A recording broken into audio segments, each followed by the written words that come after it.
On va évoquer maintenant ce que moi j'évoquais dans mon édito avec ce qui s'est passé à Évian, les conséquences dramatiques de ce rodéo urbain avec ce pompier volontaire qui est toujours entre la vie et la mort.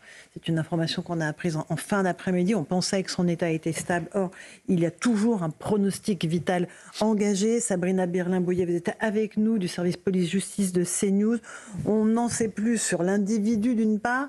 Et il a été présenté à un juge d'instruction dans la journée. C'est bien cela, Sabrina? Oui, tout à fait. C'est le procureur de la République d'Annecy qui nous annonce cela, qui nous annonce aussi qu'une information judiciaire a été ouverte, que le conducteur du véhicule a été mis en examen pour plusieurs faits, notamment tentative de meurtre sur sapeur-pompier, tentative au pluriel, car cela concerne le pompier blessé, mais aussi son collègue qui a pu éviter la collision de justesse. Il a été placé en détention provisoire. L'autre conducteur, celui du deuxième véhicule, car ils étaient deux à faire des dérapages. Il a été, lui, mis en examen pour ces faits de rodéos urbains et placé sous contrôle judiciaire. Alors la procureure qui revient sur l'état de santé de la victime, vous l'avez dit, il a son pronostic vital toujours engagé, précise-t-elle.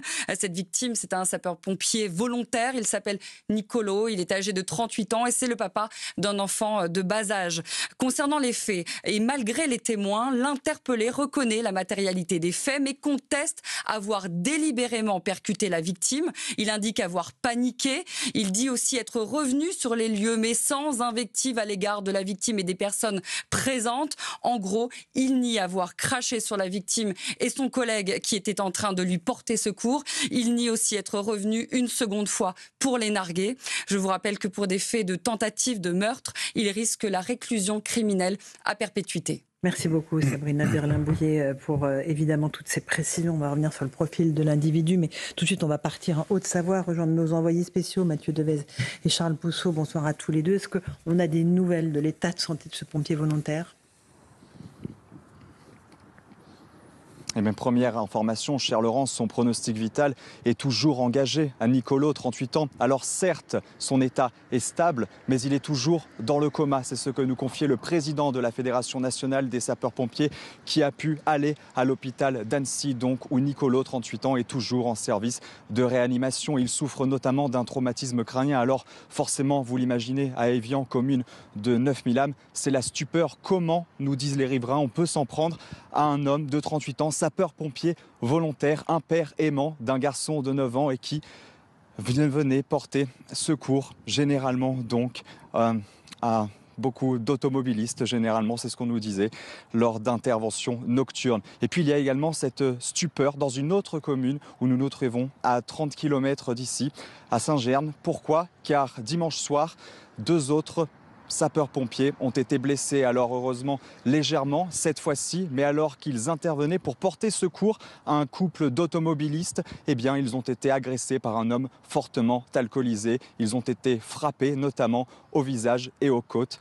Ce sont deux sapeurs-pompiers, un homme et une femme, qui ont été frappés donc plus de 24 heures après l'agression sauvage de Nicolo, 38 ans, stupeur ici donc dans ce département de la Haute-Savoie. Merci beaucoup Mathieu Devez et Charles Pousseau. Pierre Vermeuren, vous êtes avec nous. On a ces faits qui sont contre des gens qui sont à notre service, qui sont là pour protéger nos vies. Et ce que je soulignais tout à l'heure, c'est le fait de revenir cracher sur la victime, qui est un signe terrible pour moi. Qu'est-ce que ça dit pour vous qui êtes historien ? Oui, c'est un signe d'humiliation, c'est un signe de rejet absolu, radical.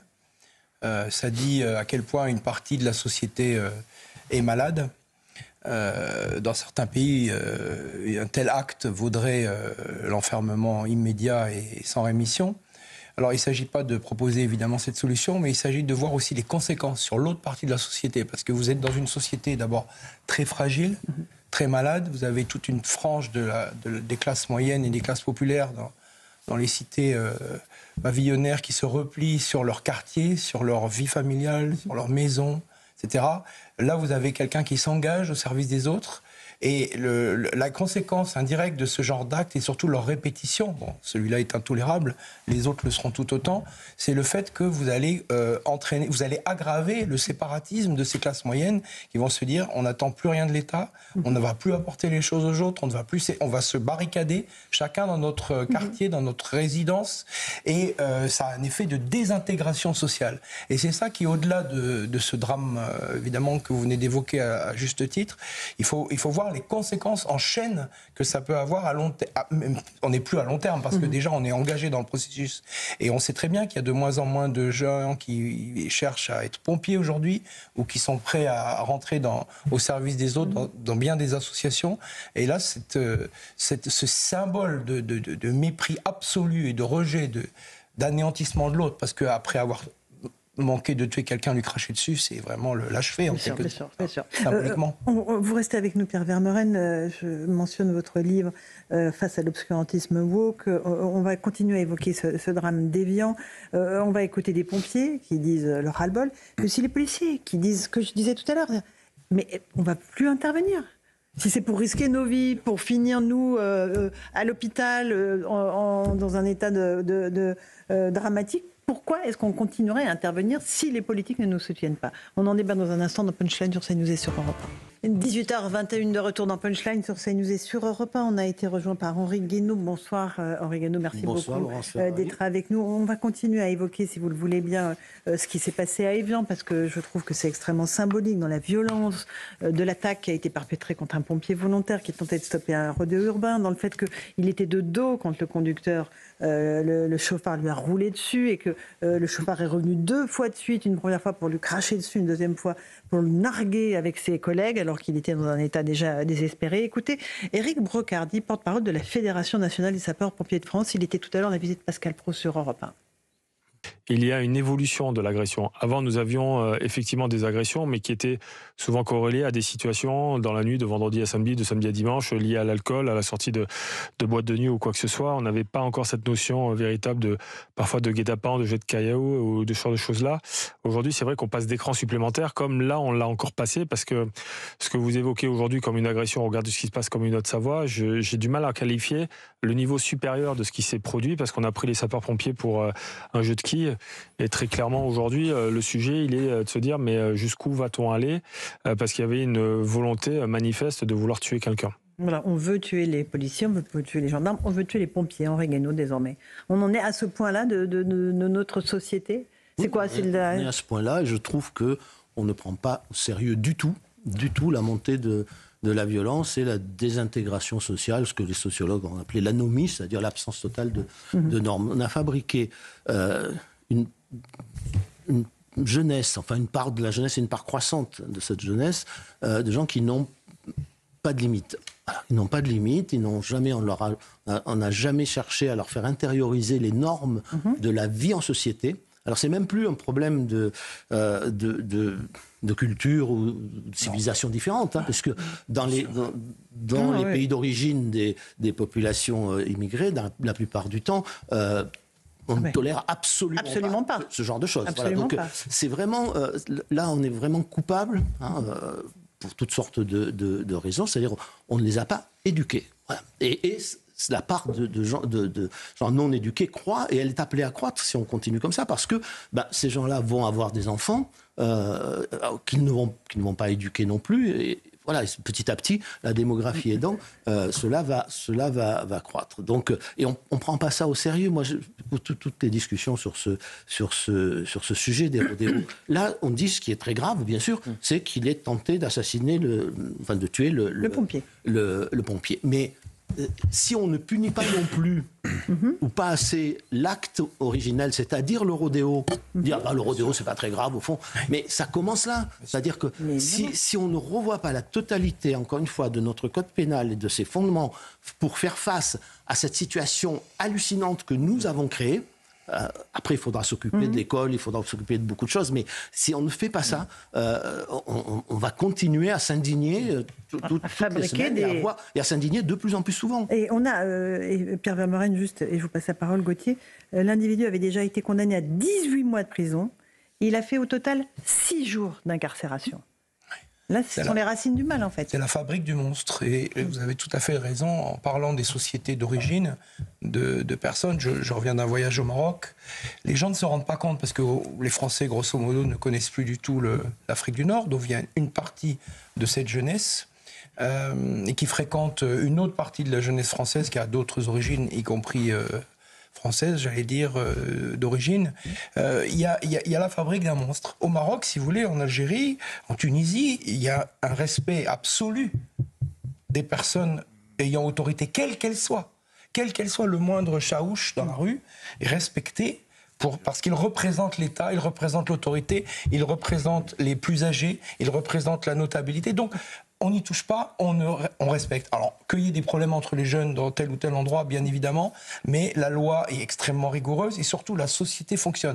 Nous, on a une société qui dysfonctionne parce qu'à partir du moment où vous n'osez pas dire à des gens qui ont un comportement potentiellement criminel, parce que qu'est-ce que c'est d'autre que les rodéos ? On voit tous ces photos de centaines, de milliers de gens rassemblés le long de routes où des véhicules foncent à la nuit, sans phare, à fond. Enfin, donc, et chaque week-end ou tous les mois, il y a des victimes, il y a des morts. Donc c'est incompréhensible. Enfin, je ne sais pas qui peut comprendre ça. Croire que c'est importé serait effectivement une folie. Et évidemment. Gauthier Lebret. Oui, en plus l'image du pompier qui est la bonté même, qui vient simplement sauver, secourir. Bénévole, volontaire. Exactement, et volontaire. On leur crache dessus, ici, on les agresse là quand ils interviennent. Sur la question des rodéos, parce qu'évidemment il y a la question pénale, mais il y a aussi le fait de pouvoir intervenir ou non. C'est-à-dire qu'il y a le contact tactique qui existe au Royaume-Uni, de l'autre côté de la Manche. Tout ça est enseigné et fait de manière très méticuleuse par les policiers qui vont tamponner les rodéos urbains pour les faire tomber de la moto. Et il n'y a pas de mort, c'est fait de manière chirurgicale et ils sont formés pour cela. En France, alors il y a Bruno Retailleau qui vient de faire une déclaration pour reprendre la méthode britannique, mais jusqu'à Bruno Retailleau, c'était interdit. Vous laissez faire le rodéo urbain. C'est pas la même méthode. Non, mais les Britanniques, ils tamponnent la moto. Oui. Nous, on n'en est pas là. C'est prise en chasse. Le rodéo veut faire, c'est la chasse. On est bien d'accord. Prise en chasse. On est bien d'accord. Mais c'est pas que les percuter. Oui, mais on est bien d'accord. Aujourd'hui, la consigne... ce que je veux dire, c'est que Bruno Retailleau ouvre la porte. Aujourd'hui, la consigne, c'est vous ne faites rien. Vous ne les poursuivez pas. Et vous notez les plaques. Vous ne les tamponnez. Vous les tamponnez encore moins parce que s'il meurt, le lendemain, il y a une émeute et après, on est reparti. Comme pour. Et le policier sera en prison. Et évidemment, garde à vue, prison, détention provisoire. C'est aussi une question pénale parce que c'est la responsabilité pénale du policier qui est en jeu. C'est pas seulement un problème de formation et de doctrine et de circulaire du ministre de l'Intérieur. C'est qu'il il y a une question pénale aujourd'hui qui est posée d'ailleurs pas seulement dans ce cas-là, mais dans beaucoup de cas. C'est que s'il y a une victime, le policier il va directement en prison. Voilà. C'est ça qu'il faut aussi corriger. Donc la question pénale, elle est absolument essentielle. Mais la question des ordres et de la doctrine me semble aussi imparable. Mais le vrai risque, et je vous passe la parole ensuite, Éric Revel, c'est que les policiers n'interviennent plus. On va écouter Reda Bellage, porte-parole d'Unité Île-de-France. Il dit, est-ce qu'à un moment, nous, on veut vraiment prendre autant de risques pour finir nous-mêmes en prison? Écoutez ce qu'il dit. C'est la bonne question. Quand on voit ce qui est arrivé à Florian, il s'est retrouvé en prison. Ça choque les gens que le collègue il est tiré, mais en fait ils n'étaient pas à leur place. Moi j'étais pas à leur place. Vous voyez ce que je veux dire? C'est celui qui a fait usage de son arme de service. Voilà, et en fait, à un moment on ne voudra plus y aller.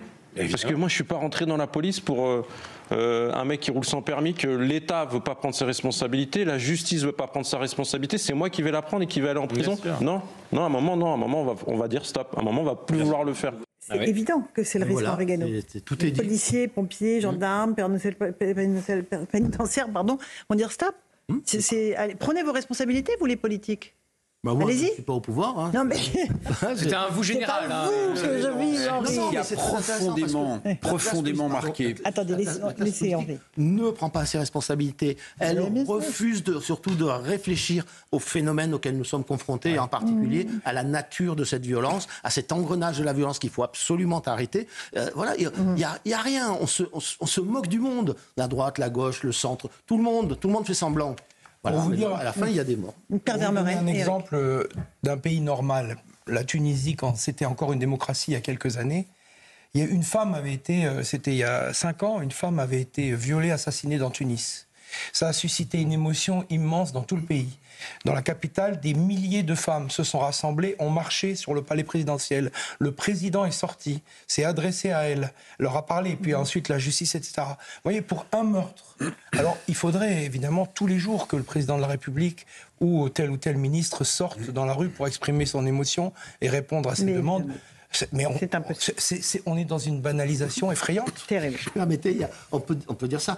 Ils font des déclarations. D'ailleurs, le problème, c'est que vous ne pouvez pas à la fois faire des déclarations en disant on va attraper les auteurs, on va les condamner sévèrement, et en même temps être partisan de l'indépendance du parquet qui tourne toujours, qui revient toujours comme un serpent de mer, et qui va finir par détruire toute possibilité de politique pénale. Déjà, il y en a presque plus en réalité, en pratique.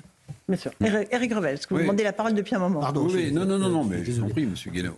Mais je pense que les policiers garderont longtemps en mémoire, et à chaque fois qu'on en a reparlé, ils y pensent, cette déclaration, et pardon de reparler de cette séquence qui n'est pas à l'avantage du chef de l'État, mais vous vous souvenez de sa déclaration juste après l'affaire Naël, où sans même prendre aucune précaution, il avait disqualifié, accusé les policiers lors de cette dramatique affaire Naël. Il avait dit que c'était inexcusable. Donc, inexplicable. Voilà.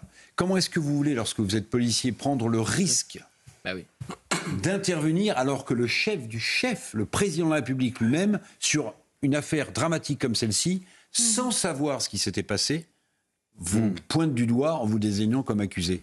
Mais quand vous en discutez avec les policiers, et vous le faites... Ça a déjà un peu commencé, Eric, en réalité. Non, mais il y a des policiers qui n'osent plus faire ça. Mais c'est ce que je vous dis. Bien sûr. Mais c'est ce que je vous dis. Et ils n'oseront pas davantage. D'ailleurs, il y a une seule chose que je regarderai. Ils n'ont pas oublié par rapport aux instructions cette séquence présidentielle. Bruno Retailleau, c'est quel est le cadre légal, quelle est la doctrine. Tout le reste, c'est de la littérature. Une instruction, une circulaire, tout ça, c'est de l'intention. Et une circulaire, d'ailleurs, peut être attaquée et donc peut être annulée. Si regardez, en vertu d'une circulaire que le ministre de l'Intérieur adresse au préfet et au directeur de la police nationale, des policiers prennent en chasse quelqu'un, il y a un accident, ensuite la circulaire est cassée, donc n'a plus lieu d'être, le policier, il n'y a plus rien. La circulaire, elle n'est pas opposable aux gens. Enfin, la circulaire, ça ne donne pas une sécurité juridique. Non, je sais bien, mais ça donne une impulsion. C'est aujourd'hui, bien sûr, mais aujourd'hui, la circulaire est utilisée politiquement. Rapidement, Joseph, parce qu'on a le rappel des titres qui nous attendent. Moyen d'action. Ou un placebo. Sur ce type de questions, on entend évidemment Bruno Retailleau ou peut-être Gérard Darmanin. Mais d'autres personnes pourraient intervenir, parce que moi, ce qui me frappe, c'est que c'est une question qui touche la jeunesse. C'est ce que vous avez entendu parler Madame Marie Barsac, qui est ministre de la Jeunesse. Oh là là, écoutez, elle essaye d'interdire le voile dans les compétitions sportives en étant contre et en n'étant pas inscrite au calendrier de l'Assemblée nationale, donc ne lui en demandez pas trop non plus. C'est exactement ça. C'est-à-dire que, en fait, là, il y a les problèmes, c'est-à-dire que on parle de rodéo. Et M. Coquerel, on l'a vu, on l'a dit ici. Oui. Monsieur Coquerel a dit, expliquez-nous, Joseph. C'est de la faute de Tom Cruise et de Mission Impossible. Parce que c'est un contexte. Ce qui fait la joie de Gauthier On glorifie les rodéos urbains. Mais simplement, c'est curieux parce que... Il saute d'une falaise, Tom Cruise. C'est curieux parce que M. Coquerel n'a pas mis en cause Rodéo, qui est un film qui est passé à un certain regard au Festival de Cannes en 2022, qui faisait la promotion des rodéos précisément, et où la personne qui était réalisatrice de ces films disait que finalement, si ça tournait mal, c'était de la faute de la police. Comme toujours. Et que c'était toute une culture urbaine, voilà, qu'il fallait le comprendre. Absolument. Et au même moment, évidemment... Tom Cruise, ça n'a rien à voir, il essaye d'entrer dans un train. Voilà, et au même moment, vous avez l'inénarrable, évidemment, CNRS, par le biais d'une directrice, qui vous explique également directement, s'il y a des rodéos urbains, c'est parce que la jeunesse s'ennuie. Voilà. Donc, évidemment, il y a tout à reconstruire. La même qui disait que Crépol, c'était Roméo